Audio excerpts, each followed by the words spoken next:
मलकापूर शहरातून जाणाऱ्या हायवे क्रमांक 6 वरती 2 ट्रॅव्हल्स समोरासमोर धडकून भीषण अपघात झाल्याची घटना आज सकाळी 3 वाजेच्या सुमारास लक्ष्मीनगर उड्डाण पुलावरती घडली आहे। या धडकेत 5 प्रवाशांचा मृत्यू झालाय। बस क्रमांक MH08 9458 ही ट्रॅव्हल्स तीर्थयात्रा करून अमरनाथ येथून हिंगोलीच्या दिशेने जात होती। या ट्रॅव्हल्समध्ये 35 ते 40 तीर्थयात्री होते, तर दुसरी बस MH27 BX 4466 या ट्रॅव्हल्समध्ये 25 ते 30 प्रवासी होते। ही ट्रॅव्हल्स नागपूरवरून नाशिकच्या दिशेने जात असताना मलकापूर शहरातून जाणाऱ्या हायवे क्रमांक 6 वरती समोरासमोर धडकून भीषण अपघात झालाय।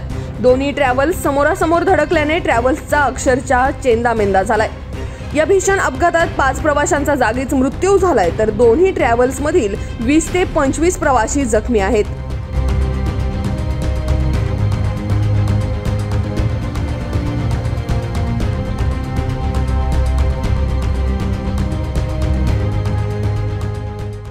आम्ही हिंगोलीहून गाडी केली होती, भांडेगाव तालुका जिल्हा हिंगोली। अमरनाथला जत्रा केली होती सगळे लोक। आता जाताना परवा सुखाचं झाला, येताना इथपर्यंत सुखायचे आलो। आता येतं झालं ते आता समोर डरावरलं काय गोळा लागला का काय ते काय आम्हाला माहीत नाही। आम्ही मागे नाही शिकलो। एकांतर सुद्धा 50 लोक असते। साधारण किती वाजता अपघात झाला? 3चा टाईम असं झाला। आणि अमरनाथून केव्हा निघाले तुम्ही? अमरनाथून 2-3 दिवस झाले निघाले। परत पाणी पावसाची मुक्काम टाकत आलं ना।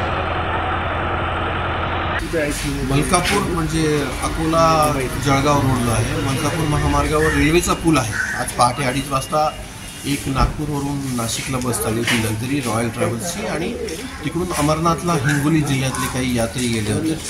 ते परत येत असताना या दोन्ही बसचं हेड ऑन म्हणजे समोरासमोर टक्कर त्या पुलावर झालेली आहे, आणि त्यामध्ये 55-56 लोक होते या बसमध्ये। या बसपैकी 5 लोक मलकापूरला डेड बॉडीज आहेत, 5 लोक मयत तिथे स्पॉटवर झालेले।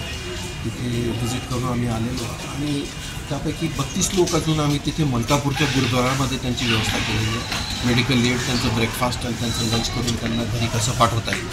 आता सिव्हिल हॉस्पिटल बुलढाण्यामध्ये इथे 21 लोक आणलेले आहेत। 21 लोक आहेत, त्यापैकी 2 लोक क्रिटिकल सांगितले होते। त्यापैकी एका महिलेचा आताच मृत्यू झाल्याची बातमी इथे सिव्हिल हॉस्पिटल आपल्याला कळले। तर हे सगळे हिंगोली जिल्ह्याचे आहेत। हे त्यात बरेचसे वयस्कर लोक आहेत, बरीचशी जोडपी आहेत। ते अमरनाथला यात्रेला गेले होते आणि 18 दिवसाची यात्रा करून ते परत येतात।